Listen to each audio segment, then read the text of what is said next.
आफ्रिकारु ए भाइरसटा वर्तमान देखा देइछि एटा आगुरु भी देखा देइथिला किंतु वर्तमान टिके सीरियस विषय एथिपाई काहेकि हमर जो अछि WHO वर्ल्ड हेल्थ ऑर्गेनाइजेशन से माने वर्तमान हेल्थ इमरजेंसी डिक्लेयर करचंती तो एटा कोन माने गोटे बहुत बड़ महामारी की मालिक तो आगुरी लिखी बहु महामारी विचक्षण भावे ग्रासीबे सारा हबनी बुद्धि बल सब विफल होइब प्रत्यापत्य मिलिबनी। अच्छा गोटे महामारी खाली कोरोना नुह कोरोना पर आहरी बहुत महामारी भी आसो आपन को आगुरी कही बहुत विपद पड़ो रोगटा हूँ कृत्रिम व्यवसाय मनुष्य तैयारी होती रोग प्रकृति तैयारी आपंकर भूमिकंप सूर्यताप बात्या बन्या एगुड़ा हूँ प्राकृतिक रोगटा हूँ कृत्रिम आज्ञा मनुष्य जोगु से रोग सृष्टि हुए।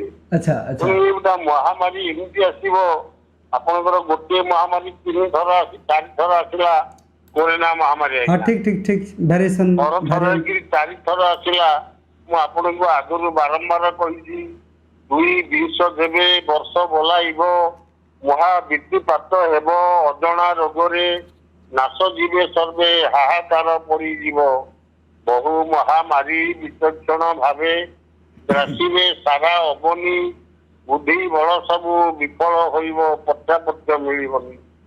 गोटे प्रकार महामारी नुह बहुत प्रकार महामारी आगे आसो गोटे महामारी कोरोना जाइए आहरी महामारी भी आसो ये रोग समग्र पृथ्वी ग्रास कर खाली गोटे देश नुह एमती हम तेणु विपदटा तो घने आसला पड़गला विपद तेणु लोके चेतनशील ना आम कौन करवा सेटा तो ठीक कथा।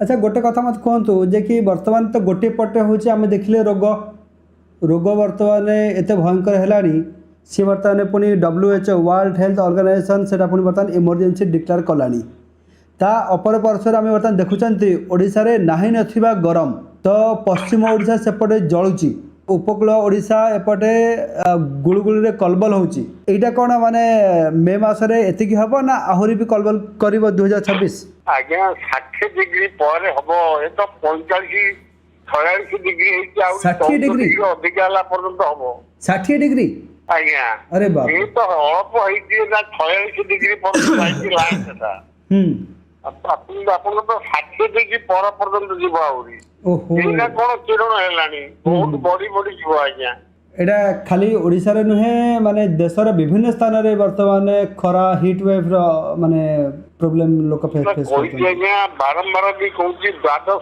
सूर्यर तेज हेब 13 दिन 12टा सूर्यर किरण भाया तेज पड़ो 13 दिन पर्यंत आज्ञा अनुकूल चौवन रजस्वला मही नदी धार सुखीजीव धूम खरा होई बुझला आज्ञा 18 दिवस खरा ताती जे बहिब यही अनुकूल ठारू सृष्टि क्षय ध्रुव मु आगुरी जमी 2020 मसीह कही जे अनुकूल चौवन रजस्वला मही तो दिव्य देवकर 54 वर्ष राजत्व होइथिबो मही रजस्वला होइथिबो तो रज संक्रांति समय होइथिबो नदी धार सुखीजीव धूम खरा होई 18 दिवस खरा ताती जे बहिब दिव्य देवकर 54 वर्ष राजत्व होती 2023 मसीह से 1970 मसीह रजा होइथिले कहली जे अनुकूल चौवन रजस्वला मही 2023 मसीहा दिव्य देवकर 54 वर्ष राजत्व होइथिबो नदी धार सुखीजीव धूम खरा होई 18 दिवस खरा ताती जे बहिब यही अनुकूल ठारू सृष्टि क्षय ध्रुव 2023 मसीह रज संक्रांति पूर्व आज्ञा 18 दिन जोरसोर खरा होइनथिला कि लोक अनुभूति आनी ना कि एबे भी कहूँ 2026 मसीह यही तेज 12 गुण बढ़ आज्ञा। अच्छा ये तेज 12 गुण बढ़ 12 गुण बढ़ स्वल्प वृष्टि करी इंद्र देश को पालिब श्रावण मासरे जल निराधार हेब सुखीजीव कूप पुष्करिणी जल आश्विन मासरे बन्या होइब प्रबल श्रावण मासरे नदी नाल कूप बांपी गड़िया पोखरी सब सुखीजीव आज्ञा लोक पानी मिलबनी खाया नदी धार सुखीजीव धूम खरा होई ମାନେ ଏମିତି ଖରା ହବ ପୁଣି ବର୍ଷା ଋତୁ ହଉଛି ଶ୍ରାବଣ ମାସ ଆଜ୍ଞା। ଧାରା ଶ୍ରାବଣ ମାସ, ଶ୍ରାବଣ ମାସ ହଉଛି ଧାରା ଶ୍ରାବଣ, ଜଳଧାର ଆଜ୍ଞା ବର୍ଷା ହୁଏ। କିନ୍ତୁ ଏଇ 2026 ମସିହାରେ ମୁଁ ବାରମ୍ବାର କହୁଛି ବର୍ଷା ଋତୁରେ ଗ୍ରୀଷ୍ମ ହବ, ଗ୍ରୀଷ୍ମ ଋତୁରେ ବର୍ଷା ହବ। ଏ ବର୍ଷ ଗ୍ରୀଷ୍ମ ଋତୁ ହଉଛି ବୈଶାଖ ଜ୍ୟେଷ୍ଠ ମାସ। ଆଚ୍ଛା। ଆପଣ କହିଲେ ଦୀର୍ଘ 1.5 ମାସ ହେଲାଣି କୋଉ ଦିନ ଓଡିଶାରେ ବର୍ଷା ବନ୍ଦ ଅଛି? ଆଜି ଫୁଲବାଣୀ ହେଲେ ତ କାଲି ମୟୂରଭଞ୍ଜରେ, କାଲି ଆପଣ କୋରାପୁଟ ହେଲେ ତ କାଲି ନବରଙ୍ଗପୁରରେ, ନାଇଁ, ଠିକ ଏମିତି କଥା। ଆଜ୍ଞା କାଳ ବୈଶାଖୀ ମେଘ ବର୍ଷା ହଉଛି ଆଜ୍ଞା। ଠିକ ଠିକ ଠିକ, ଏଟା ହଉଛି ହଉଛି। ଗ୍ରୀଷ୍ମ ଋତୁରେ ବର୍ଷା ହଉଛି, ବର୍ଷା ଋତୁରେ ଆଜ୍ଞା ଗ୍ରୀଷ୍ମ ହବ। ମିଥୁନ ମାସରେ ମୀନ ନାଶ ହେବେ, ମହି ହେବ ଭରାଗ୍ରସ୍ତ। ବିଷ ବେନି ନବ ସମୀର ସଂଯୋଗେ ବାସୁକିରେ ଅସ୍ତବ୍ୟସ୍ତ। ଏମିତି ଖରା ହବ। ମିଥୁନ ମାସ କହିଲେ ଆଜ୍ଞା ଆଷାଢ ମାସ। ଆପଣଙ୍କର ଆଷାଢ ଶ୍ରାବଣ ହଉଛି ବର୍ଷା ଋତୁ। ସେତେ ମୀନ ମାସ ମାଛ ମିଳିବନି ଖାଇବା ପାଇଁ, ନଈ ନାଳ ପୋଖରୀ ଗଡିଆ ସବୁ ଶୁଖିଯିବ।